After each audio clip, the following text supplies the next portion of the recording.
When you're standing at a crossroads, what do you do? Real sweet. When a fork is in the road. When a fork is in the road, what do you do? When the world is on your shoulders. When the world is on your shoulders, what do you do? When your back is up against the wall. When your back is up against the wall. Come on. What do you do?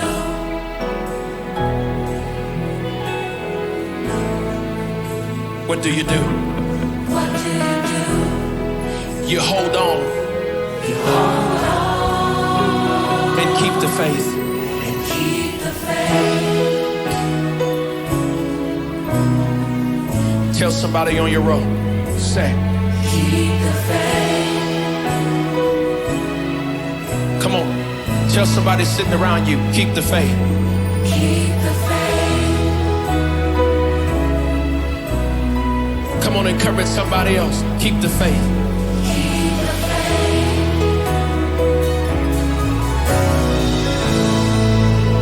Come on, where do you look? Where do you look? When there's nowhere else to look. Good morning and welcome back to another episode of Midnight Gladness with Bishop Mac's son. I'm Aaron McNair, your host again this week. And the song you just heard was Keep the Faith by Charles Jenkins. And the title this week is called Keep the Faith. I think this may be the first time that I actually titled the episode the same as the song that you're hearing. But I'll tie that in somehow today. Again, welcome back. If this is not your first time joining, thank you for continuing to support Midnight Gladness with Bishop Mac's son. And if it is your first time, we welcome you. Thank you for tuning in. So let's jump into it. This week, title, Keep the Faith. So for anyone who knew my dad, as far as had a relationship with him, if you spent any time talking to him, you know he was a dreamer, a visionary, if you will. So he would always have these ideas, or if you had an idea, he would love to, nurture it or hold you accountable for following through with your dream, which I loved about him because he always challenged people from a mental standpoint and how to grow mentally, how to grow spiritually, and, try to make you or help you be the person that you're striving to be. So I remember just the dreams that he had in regards to his church and the vision he had on the church serving the community and just doing big things in the Tidewater area. And, and then eventually in his dream was to go, national or global or what have you.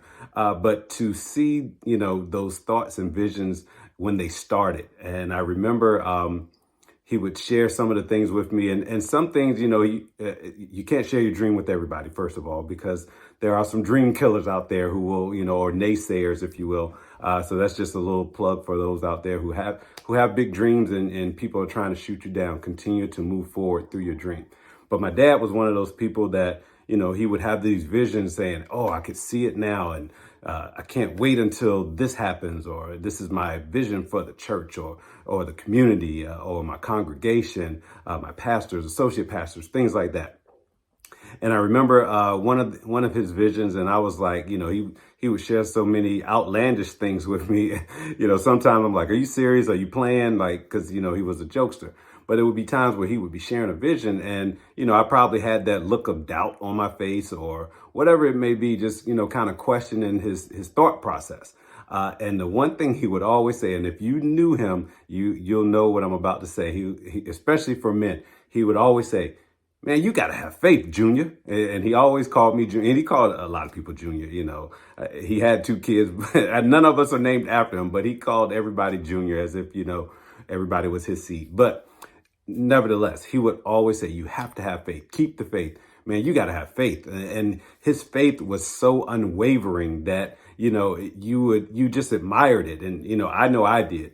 And for those who knew him, I'm sure felt the same way. And nothing was more evident as far as, people admiring him than his funeral, the people that showed up and the community and how big of a support it was to see all of those, to sent him off to his homegoing. So, I kind of digressed a little bit, but that's just the person he was. So keep the faith, the name of this particular episode. I want to encourage people out there to continue to have faith in God, faith in your vision, faith in your dreams, faith in everything that you do. And one of the reasons that I picked the song, Keep the Faith, other than the title of this message, was there's a portion in that song when it says, the question is, when you're standing at a crossroad, what do you do? When a fork is in the road, what do you do? When the world is on your shoulders, what do you do? When your back is up against the wall, what do you do? And then it says the answer is hold on and keep the faith, which is just so prevalent in today's time with all the things that we deal with, the issues that people may have and things that we go through. Without faith, faith without works is dead. But without having faith, I feel sorry for people who don't believe. But anyway, so let's tie that in biblically like I try to do. So I'll give you a couple of Bible verses and a few acronyms. And for those who watch, I love acronyms. I love to kind of create from that space. So I got a few for you today. So Bible verses that I want to share. The first one is Matthew 21:22. And it reads, you can pray for anything. And if you have faith, you will receive it. How powerful is that? If you have faith, what you're praying for, you can receive, you will receive, but you have to believe it. And it may not, and for the people in this, what I call the microwave generation, you want instant gratification. It's not always the case. No one ever said it would be easy, but if you have the faith, you know that those things can come to fruition. Next Bible verse, 2 Corinthians chapter 5, verse 7, for we walk by faith and not by sight. And kind of think about that. I know as people walk around on their day to day, they're looking where they're going, but you have faith that you're able to take that next step, whether you believe it or not. We take some things like that for granted, but we walk by faith and not by sight. The last Bible verse, one of my favorites, Hebrews chapter 11, verse 1. And this really is just telling you what faith is. And it says, faith is the substance of things hoped for and the evidence of things not seen. Kind of put that in perspective. Think about it. Dwell on that a little bit. I'll read it one more time, but I want you to go back for those who are watching, who are following, go back and think about that verse and what the words are saying. It says, faith is the substance of things hoped for and the evidence of things not seen. And that's Hebrews chapter 11, verse 1. So with that said, let me give you a few acronyms as I try to do from time to time. So in order to have faith, you need to have these 5 things and 5 words in the letter F-A-I-T-H, the letters, the word faith. So you need to be able to focus, affirm, imagine, trust, and hope. And again, that's just one of the few acronyms I've come up with. Again, focus, affirm, imagine, trust, and hope. And for those who have the faith, if you're dealing with a sickness or illness or things like that, here's another acronym for you. If you're having faith and you're dealing with a sickness, faith is fixing any illness to heal. Again, F-A-I-T-H. Go look it up. Fixing any illness to heal. That's dealing with sickness, but you have to have faith to move through that. If you're having troubles with your finances, faith is finding alternative income through Him. Him being God, Jesus Christ, our Lord and Savior. Again, that's finance. Finding alternative income through Him. And for those of us out there who have issues when, within our families, friends, you get to arguing or you get to these things where you're holding grudges and you really want to mend those relationships, relationships within your family, within your friendships, whoever it may be. Just remember, from a faith perspective, forgiveness always improves the hurt. Faith, F-A-I-T-H. And lastly, and this is my favorite that I've come up with, and this is, hopefully no time soon, but in the event the Lord shall call me home to glory and I have the faith, you can find Aaron in the heavens, is where I'll be. So again, everybody out there knows, for those who know me and those who are following or have been following, I kind of, I like to do acronyms from time to time. So those are mine this week on faith. And I'll leave you with this. I stand on this promise, knowing that I have the strength of God within me.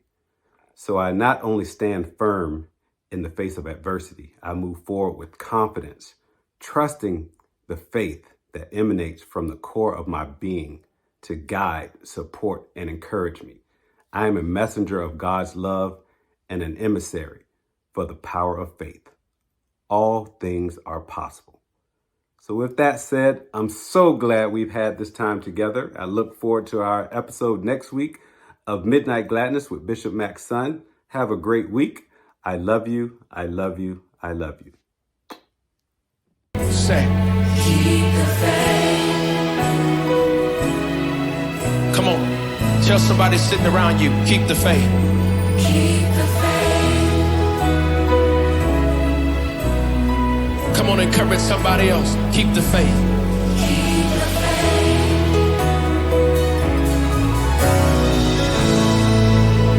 Come on, where do you look?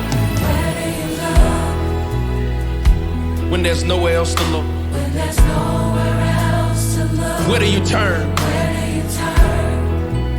When there's nowhere else to turn. When there's nowhere else to turn. Where do you go? Where do you go? When there's nowhere else to go. When there's nowhere else to go. What do you do? What do you do? When there's nothing else to do. When there's nothing else to do. You gotta remember, you're in the master's hand. And the master has a plan.